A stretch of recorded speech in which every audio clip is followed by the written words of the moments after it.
As many viewers are aware of, the Lucchese family, specifically Gaspipe, had two NYPD detectives on his payroll deliver Jimmy Hydell to him in October 1986. Hydell was the nephew of Gambino captain Danny Marino and the Gambino associate as well. He had the misfortune of being given an assignment to hit Gaspipe, and although ultimately Gaspipe was wounded, it was considered a failed attempt. Over and above that, leaving a guy like Gaspipe wounded but alive was signing your own death warrant, which is exactly what took place after Gaspipe took delivery of Hydell. Following Jimmy Hydell's murder, according to those who knew his younger brother, Frank, it was at that time that he took to the street and also became a Gambino associate. He wasn't considered as violent as his brother and mainly dealt in after-hour bank robberies. However, he was at times in the company of other Gambino associates when more serious crimes were being committed. The Gambino crew, including Frank Hydell, were involved in targeting night deposit boxes in less secured areas. They would single out banks in areas with retail businesses, such as strip malls, which were more likely to contain a high volume of cash deposits.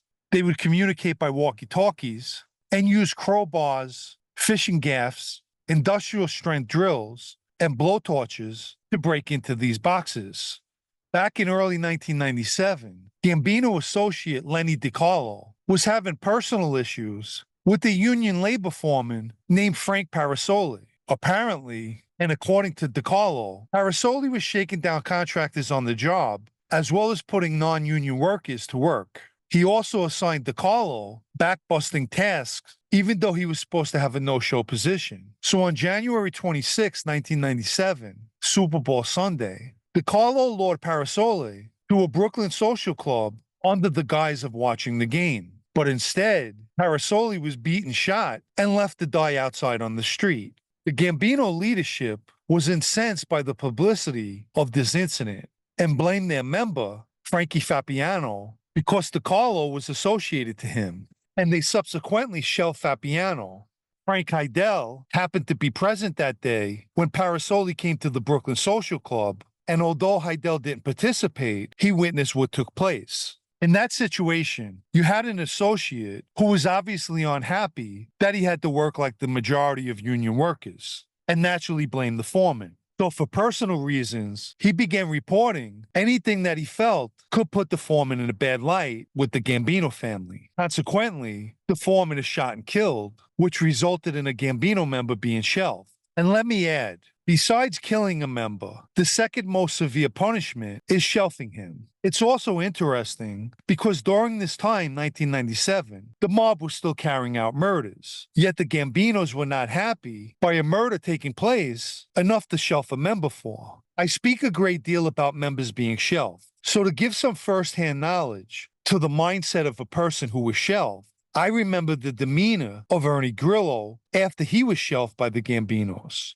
Underneath his facade, Ernie was very down, no longer kidding around, and everything was serious. Whereas conversely, once he was reinstated, he seemed alive again and was back to kidding around, which is understandable because when you're put on the shelf, you're essentially stripped of everything. So the feeling of unimportance can plague a person. There came a point when Hydell came into contact with law enforcement. Whether he was either arrested or they approached him still remains unknown. Nonetheless, what is known and factual is that he began working with both the NYPD and the FBI.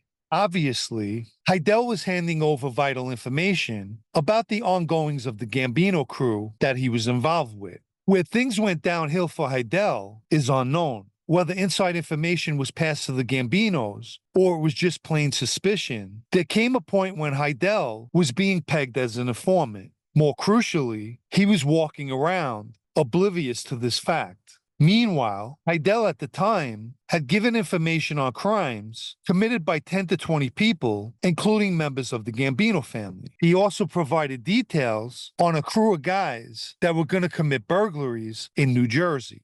One of the major concerns was that Hydell would be discussing the January 1997 murder of Frank Parisi. So what transpired next was members and associates began plotting to kill him. Only there was one problem. Hydell was the nephew of Gambino captain Danny Marino, so the Gambinos wanted to show Marino the respect by discussing their plans with him first, which proved to be difficult because at the time, Marino was in federal prison in Pennsylvania. So they chose a person to pull Marino down on a visit and speak to him.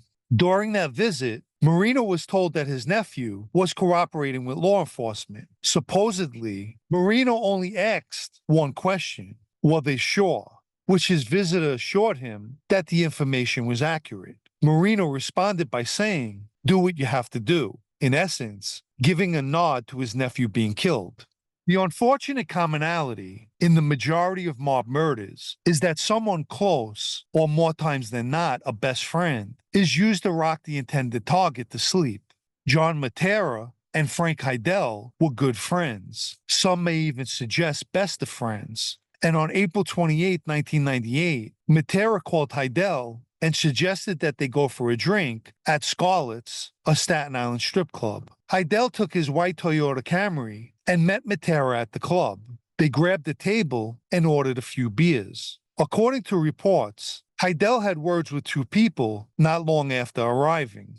At some point that night, Matera excused himself and went to make a phone call, which he did from a payphone. At around midnight, Hydell decided to call it a night, said goodbye to Matera, and headed out to his car, which was parked out front in the parking lot. We'll never know if Hydell, as he was about to enter his car, spotted Gambino associate Eddie Boyle, a person he committed robberies with, who approached him quickly with the .357 in his hand and used to shoot him 3 times in the head and chest. Hydell wound up falling in between his car and the car that was parked next to it. Boyle was driven to Scarlett's that night by Gambino member Huck Carbonaro, who also drove him away from the scene.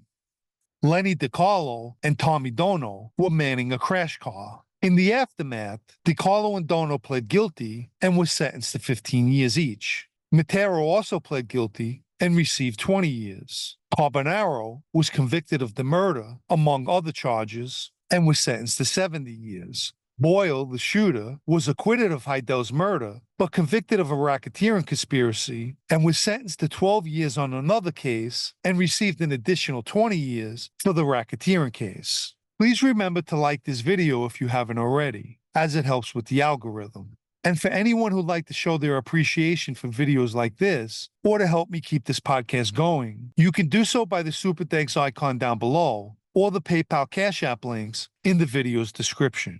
The prosecutors had one more person they wanted to charge in the Hydell case, Danny Marino, and didn't have much to go on. But despite this, they charged him with conspiracy to murder of his nephew, and to former FBI agent Ted Otto, who during this time tried his very best to flip Matera, as well as the person who delivered the message to Marino in prison, but failed to do so in both instances. Ultimately, Marino was offered a plea and received a 5-year sentence.